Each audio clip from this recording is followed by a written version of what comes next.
Hi everyone, we had a tech training session earlier today on gardening and I was able to take a lot of great photos and footage. I thought it'd be a good idea to go ahead and create a little video so that I keep up with all of the data that I'm taking in. I figured this would be helpful later to see in case I decide to create a garden in my future home, or some other people might find these tips helpful. I know that some Peace Corps volunteers like to have a garden in their home, and others also choose to work on it as a project once they arrive to their site. In this video, you will see some pictures of Community Health working hard to prepare a compost pile and some tablones or seed beds. A disclaimer, it was extremely hot outside, so we may not look our best. Anyway, in this session we learned a little bit about basic gardening, and we worked on this in my community in Naranjez. You will also see some clips for more specific details on these gardening techniques. So enjoy. So we were looking for a place that had some shade. The mandioca leaves are going to provide some shade for our compost pile. A square of the compost. Okay. So 1 meter by 1 meter. Okay. 3 feet, yeah, 3 feet. We're gonna place a bamboo stick to kind of measure how high our compost is. At about 1 meter, we're done. Look at Natalie with her cowgirl boots. I know. That's a Ryland Ranger. Whoa. Yeah, there you go. Who wants to hold this? Yes.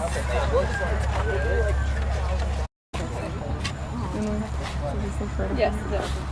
Step on it, nice. There you go.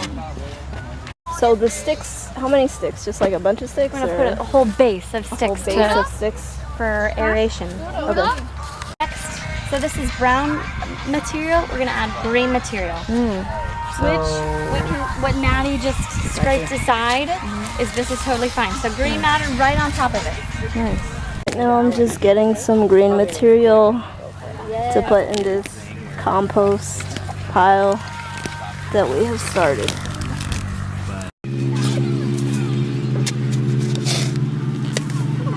So how much of this poop are we putting on there? They're each gonna put 3 shovels of abono on top of the Are you done compost. now? Yeah. An ideal spot for a garden, you want to think about like location, access to water, how far away is like the hose or the roof. You can like get water off the roof and drain it into your garden. I like to have a garden closer to the house. So for instance, like this house, I would put it literally on the corner there. So when you walk outside, the first thing you see every day when you walk outside your garden, because I mean, if it's in some obscure corner, you're going to neglect it and not pay too much attention. If it's right there and you have to deal with it every day, you're going to micromanage the death out of it until it's just like this perfect garden. So anyways, that's my spiel on that, like real quick. Think about water management. Where's the water coming from? Are you on a hill? Is it level? A garden like this, say, what I like to do is dig like a little trench. This is a side thing, maybe yay deep, and just do the perimeter. And you do like these big keyholes right at the gate that are deep holes. So all the water, because you'll get these torrential rains, and it'll go into the sides, and it'll kind of retain inside this area. It'll hold the water for long term, you know. So what we're doing now is called a tablone. We're making a garden bed. You always want to be able to at least reach to the middle, beyond a little, honestly, the middle. Because, I mean, I like these more narrow ones personally because, you know, like I don't have to bend all the way down. I can just kind of reach and like go through it. The whole idea with these gardening systems is to have it as simple as possible on your life, to where you literally get it to where as you're walking in your house, you spend like 5 minutes just on the way into your house, just grabbing a quick weed out here and there, and your garden's always growing really well. It looks really nice. You're always aware of things going on, like if a bug invaded, you're like, okay, I need to start cleaning it up, and you know, you're always aware of what's going on in your garden. Oh, these are such cute little lettuce. Got some double digging action going on here. Is it okay to like kneel? Double digging being, of course, a perma-garden technique It's better if it's narrower, just so it's to promote soil nutrition and root development. Yeah, I'm just gonna throw these lettuces here in the middle, and you guys can just continue the rows. Got a quick close-up action shot. And you can see the way it kind of works is when these kinds of plants grow, they first start with like this weird leaf that's not normal, like their normal style, and then after that they start producing their normal leaf. So a good way to know is after their normal leaf starts to grow, it's probably ready. Tomatoes are special. You can wait long for tomatoes, as long as you want almost. They should be bigger. And then like your lechuga, we have right here your lettuce. It's a little smaller. The chives, what we had, they came like this, and we chopped them off, broke them up, and then we planted them.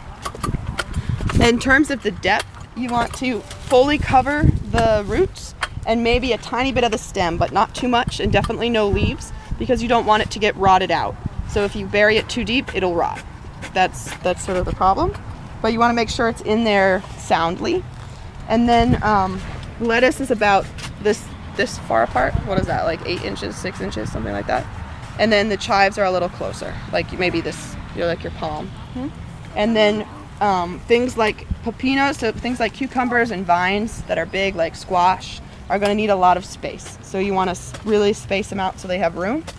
That's why. So we put our cucumbers on the side so they can grow towards the fence without bothering our other plants. And then we put some lechuga and we put our chives on the edge to help with just protecting our lechuga. So you want to water first.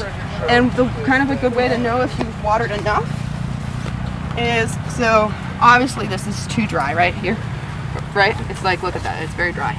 You come in here and you can sort of see as you dig in, like the top's wet, but the underneath it's dry. That's too dry. As you go over, you'll start to see like it's still wet. You want it to be wet, but the water to seep down past the depth of the roots so that it's fully soaked. And today, because it's so hot and because it's the middle of the day, we made it, it's a little wetter than normal maybe. It's a little soupy over here, but that's because a lot of it's going to evaporate in the heat of the day. So that's sort of what we did. So we did that first. Who would like to transplant now? Okay, so there's some pepinos, there's some lechuga. I think there's room for one more pepino like here. When you're planting, you sort of want to dig, like, I'll just show you, like dig a hole, you know? And then you want to sort of put the plant in so it's at the depth of covering the roots. And then you're going to bring the soil around it and just pat it lightly. Like, it doesn't need to be packed, but it should be in there soundly so the soil is around it. Okay. So your pepino may be about here for now. And then if we want to do lechuga like this distance, continuing our rows. Sorry, it's hard. And I'm not good at navigating in this hat. Me either. Lechuga and then some more chives along the edge. Do any of you want to do? Okay. Which one? Yeah, let's do some. So you said this should be about. Right here. Look at my glove. Yeah, that's great. Be right back. And then push in your dirt. Things just that's already kind of decomposed a little, but brown, dry leaves. Helps keep the moisture in. Okay. It doesn't moisturize it itself, but it does help protect them. It also helps if it rains. It helps keep the soil in place so it doesn't like completely turn into a muddy river. Okay. Can we get a little more water Yes. here? Yes. You have water? Oh, you have water. Great. All of the lettuces because they're gonna die. Okay. I'm just worried they're gonna So what are you doing right now, Jacob? The other ones are a little I hard. am putting the bona into the drums. And So when we mix the uvu you can use with a the lot, like, bona, you can- There we go. it's good for the plants. So like differentiate. Oh, sorry. Differentiating, just making some edges on the tablon. Okay. I'm sorry, Jacob. No, you're good. That's me being aware of my surroundings. I'm really glad that I got